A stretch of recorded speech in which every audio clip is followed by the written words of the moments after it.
a message from Weyland-Yutani Special Projects Director Burke Carter J. Message is transcribed as follows.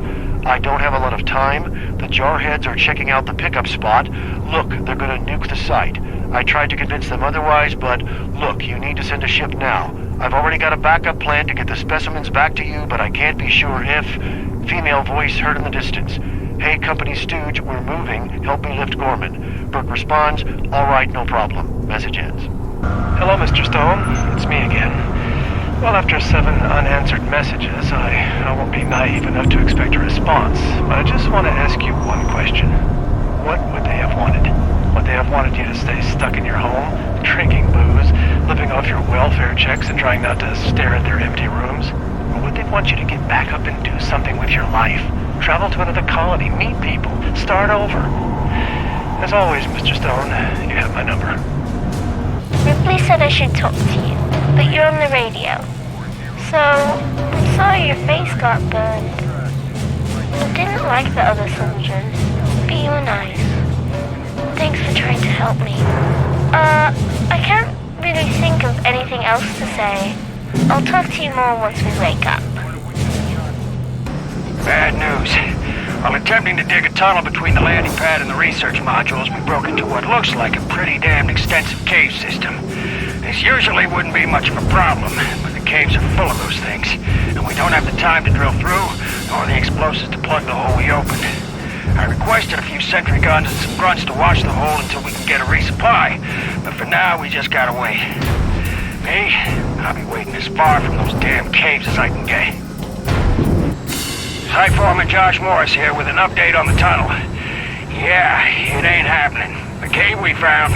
What do you mean it isn't happening? We need this tunnel to transport supplies from the landing pads to the module. Oh, you're not getting it. You're better off walking the supplies around the origin altogether. Walking? Have you seen the surface of this planet? That jog. I've set up a tunnel for luring in the Queen, but the plan's got some problems. Firstly, we need somebody to lure the Queen to the lift. And there's nobody around here who's got a powerful desire to die. There's your first snag. Secondly, once we got the Queen angry, she ain't just gonna run down the tunnel by her lonesome. We're gonna have to deal with a whole horde of the things. And our firepower's already spread thin thanks to the big-ass cave we dug into. I recommend we don't attempt to snag the Queen until we've at least got another dozen gun hands for defense. Or bait. This containment chamber should fit our needs in developing the egg production capacity of a Queen specimen. However, the real excitement will come in the exploration of her ability to communicate with and control her progeny. Understanding and developing this bond will be one of our first steps in controlling the Xenomorph drones. Remember, should the Queen break free of her restraint, hit the suppression button immediately. The C-284 nerve gas integrated into the holding cell should kill the specimen in a matter of seconds. So Mr. Weyland suggests that we use this as a last resort only. As lead geneticist, I know enough about these creatures to say that if the Queen so much as makes a crack in that glass, you pound that button as fast as you can. Dr. Miller, it's come to my attention that you've told the employees to eliminate the Xenomorph Queen at the first sign of trouble. Firstly, I ordered your engineers to replace the nerve gas with C-95 variant. Lethal to humans, of course, but little more than a mild sedative to the Xenomorph. The Queen is an incredible specimen, and I won't let your men exterminate her because you got a little jumpy. Secondly, you're fired. The security force within the lab have already received my order. Goodbye, Dr. Miller.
appreciate the opportunity to be involved in such cutting-edge research. I fear that I will not be personally capable of performing my duties to their fullest. Thank you. This is from Dr. Stanton, by the way. Dr. Stanton, I'm rejecting your transfer request, and I'm rejecting it for one simple reason. There's nothing to be nervous about. I understand what you're going through. Believe me, a few weeks ago I practically was you, but I've been assured, mind you, that our safety is priority one. By now you'll have noticed the extra security provided by our benefactors, and as long as the PMCs are on the Sulaco, you will be safe. You're not understanding me, Conrad. I'm not worried about my own safety. I'm telling you that I am no longer willing to contribute to Project Alithia. You can, of course, count on my discretion, but I just can't do this anymore. And I think you know as well as I do that these soldiers aren't here for our protection. We can't even... Dr. Stanton, come with me, please. Sure. Of course. Mom, it's Anne. I know I said I wouldn't ask for more money, but we have to go home. But the company won't pay for a shuttle off-world. It's Russ. We found this thing. I thought it had killed him, but it died. It just died. And he says he's fine, but something just feels wrong, and... Mom, are you okay? Dad's waiting in the cafeteria. Okay, Newt, just a second, honey. I'll call you back, Mom. This is a formal supply requisition order WY-823 requested by Site Foreman Joshua Morris. We're gonna need a hell of a lot more research modules, sorry to say. Whichever backbird geologist chose this place as an installation clearly had their head up their ass. I heard that. Yeah. LV-426's structural instability has disabled not two, but three, count them, three separate modules. One broke in half after an earthquake, the other two tumbled down ravines. I mentioned how much I hate this goddamn place. Should probably edit that out. I'm getting my weekly update on the construction origin facility. Apart from all the goddamn research modules we've lost, we're way ahead of schedule. Partially because there just ain't as much of the origin left as we originally believed. It looks like one of the arms broke off before we got here. Why'd you say that was again, Doc? Lava flow detached the arm. Oh yeah, that. We should have the origin facility built within the next 2 weeks. And let me tell you, even without that arm, she's a real looker. Message repeats. We are abandoning the research modules due to increased Xenomorph activity. All personnel need to move into the origin facility by tonight. If you ain't in here with us by 0900, we are not coming to save your ass. Message repeats. We are abandoning... What follows are my notes on the Xenomorph's observed life cycle. Beginning in the ovomorph or egg stage, the creature remains in hibernation until detecting a possible threat. Upon confirmation of such a threat, the creature, now having morphed into a sort of arthropod parasitoid form, will exit the egg and attempt to find and implant a suitable host. Implantation occurs through the host's mouth. After the implant is complete, a process taking roughly an hour or so, the parasite dies and the host feels normal. After a brief incubation period, the fully evolved xenomorph will exit the host through the ribcage. The process is fatal for the host.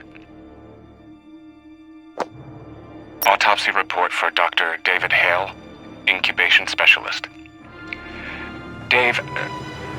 Dr. Hale was implanted by the parasitoid xenomorph form a day ago following a containment breach. After the parasitoid's expected death, I, against the recommendations of my colleagues, attempted to extract the fetal xenomorph. My attempt failed due to the cancerous nature of the xenomorph's placenta. It appears physically impossible to remove an incubated xenomorph without killing the host. He did not die quietly. This is Dr. Stephen Hale signing out. This is Foreman Morris, submitting formal requisition for... you know what? Hell with it. I don't know how many times I gotta tell you bureaucratic windbags, but this entire facility is hanging on by a thin goddamn thread. The only thing standing between us and those things is a couple thousand volts running through a perimeter fence. But we don't even have a backup generator. That fence goes down, this entire place is gone in a matter of minutes. You understand? I need permission to build at least 3 more perimeter fences, as well as the juice to keep them all running. Otherwise, you ain't getting much info out of your beloved Origin before we get burned into walking goddamn bug rooms. Preliminary attempts to develop a living Xenomorph queen have been surprisingly successful. Though her presence has not clued us into any sort of pheromonal control of her children like we initially hoped, she's producing eggs at a regular rate. The tranquilizers we've introduced into her food supply seem to be keeping her docile. Relatively. Quick status update on the derelict ship codenamed Origin. Interior is stable. Cross-referencing the ship's current state with reports supplied by y'all, it looks like the Origin has been relatively untouched since the, USCSS Nostromo encountered it 50-odd years ago. Hell, even most of the eggs are still intact. If I cared, I'd tell you suits that you're a bunch of exploitive dumbasses who are gonna get yourselves and a lot of innocent people killed. But since my shuttle leaves tomorrow, and this little project has got me enough money to buy a small country, I'll just say, good luck with all that.